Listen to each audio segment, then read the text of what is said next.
Students, college education online teaching में आपका स्वागत है।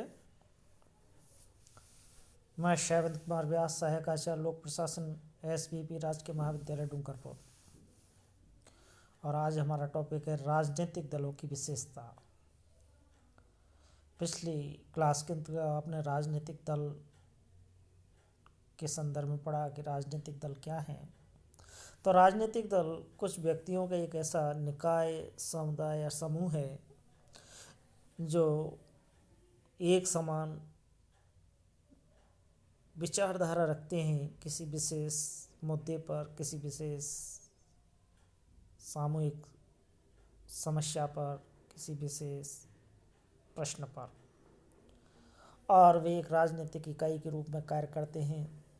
संवैधानिक साधनों का प्रयोग करते हुए सरकार का गठन करते हैं, सत्ता प्राप्ति करते हैं और अपने निर्धारित उद्देश्यों को प्राप्त करने का प्रयास करते हैं।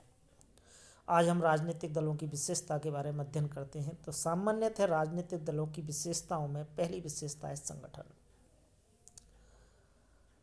किसी भी राजनीतिक दल को मजबूत और स्थायी यानी स्ट्रॉन्ग और परमानेंट बनाने के लिए उसका संगठन होना आवश्यक है,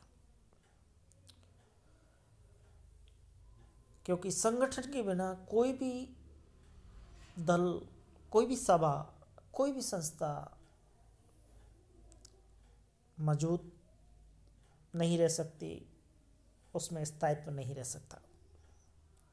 यह संगठन से तात्पर्य है कि दल के कुछ अपने नियम हों जो लिखित, अलिखित हो सकते हैं, उपनियम हो, कार्यालय है, पदाधिकारी हैं, ये सभी संगठन के अंतर्गत होने चाहिए। संगठन दल के सदस्यों को अनुशासित रखने का कार्य करता है, क्योंकि संगठन के अपने नियम होंगे, संगठन के अपने उपनियम होंगे। तो नियम उपनियमों के अनुसार जब संगठन को संचालित किया जाता है तो सभी सदस्यों के द्वारा उनका पालन किया जाता है और स्वतः ही उनमें अनुशासन स्थापित होता है। संगठन के अभाव में दल के सदस्य जो है वो एक बिखरी हुई भीड़ मात्र होती हैं और वे अपने उद्देश्यों को पूरा नहीं कर पाते। इसलिए संगठन के द्वारा ही दल के जो सदस्य होते हैं उनको एकता के सूत्र में पिरोया जाता है और उद्देश्यों की ओर अग्रसर किया जाता है। इसलिए संगठन ही राजनीतिक दल की शक्ति का रहस्य माना जाता है। तो इस प्रकार से पहली विशेषता हुई संगठन। दूसरी विशेषता है मूलभूत सिद्धांतों की एकता। यानी राजनीतिक दल व्यक्तियों का एक ऐसा समूह होता है जिसके सभी सदस्य सार्वजनिक मुद्दों, समस्याओं, प्रश्नों पर एक समान विचार रखते हैं अथवा एक समान विचारधारा रखते हैं, एक समान सिद्धांतों की एकता पाई जाती है।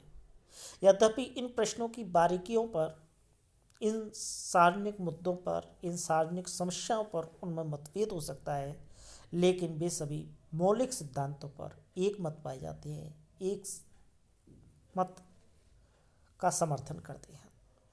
सिद्धांतों की एकता ही दल को ठोस आधार उपलब्ध कराती है। अगर सिद्धांतों की एकता नहीं है तो दल को, अर्थात पॉलिटिकल पार्टीज है, उसको ठोस आधार मिलना संभव नहीं है।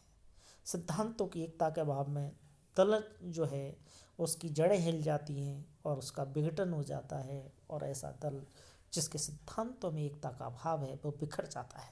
तो इसलिए दूसरी विशेषता हुई मूलभूत सिद्धांतों की एकता।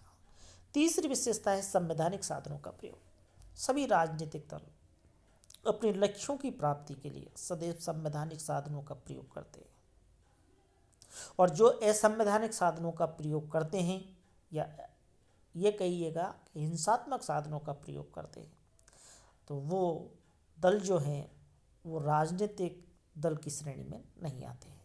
तो कहने का तात्पर्य है कि पॉलिटिकल पार्टीज है सदैव अपने उद्देश्यों, अपने लक्ष्यों की जो प्राप्ति है वो संवैधानिक साधनों के माध्यम से ही करते हैं।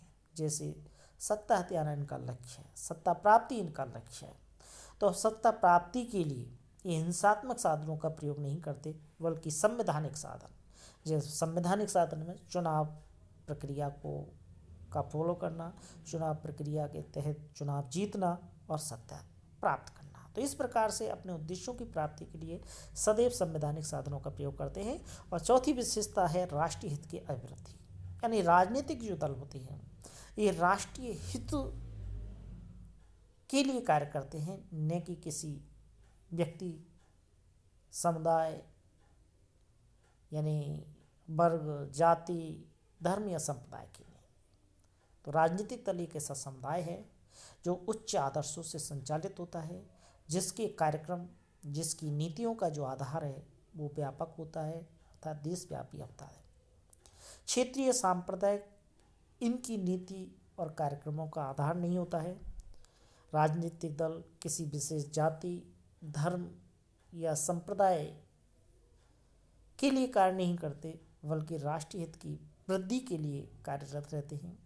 और यदि कोई ऐसा संगठन है या ऐसी कोई पॉलिटिकल या ऐसा कोई दल है जो वर्ग, जाति या संप्रदाय विशेष के लिए कार्य करता है, तो वह यथार्थ में राजनीतिक दल नहीं कहा जा सकता। तो कहने का तात्पर्य है कि राजनीतिक जो दल हैं वो राष्ट्रीय हित के लिए कार्य करते हैं।